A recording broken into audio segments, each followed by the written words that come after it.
problema. Ang alat-alat ko lang ba pagdating sa lalaki? Bihira na nga lang tayo magsalita eh. Enjoy naman natin to. Oh, ayan. Sige na, bilisan mo na.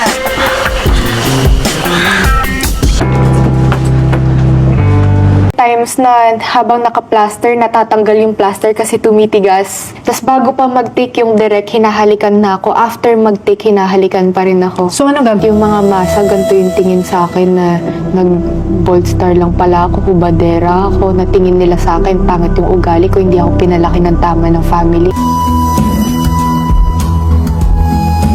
Sabi yung bata mo pa 22? 22 years old? Yes, so. Maghuhubad ka, but still, kahit may plaster, kahit man minsan may double, yung point of view pa lang na while doing it, kailangan mentally prepared ka na yung co-actor mo, comfortable kayo sa isa't isa, and minsan nasistress din yung mga partners mo na kasi yung restriction, minsan bawal hawakan sa dibdib or hanggang bewang lang or dito lang. May time. Oh, dahan-dahan lang.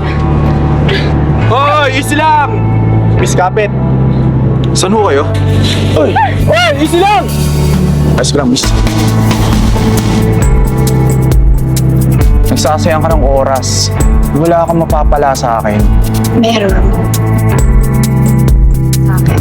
Hindi ba pwedeng pagbigyan mo ang sarili mo? Pamilyado ko. Walang masasaktan kung alam natin hanggang saan lang paabutin to. Ayaw mo bang alamin kung hanggang saan yung kaya natin? Nakakawalan mo ako? Asan na si Rico Salas? Naku, wala siya eh. Naka-leave. Yung misis niya, buntis. Tayo, Rico.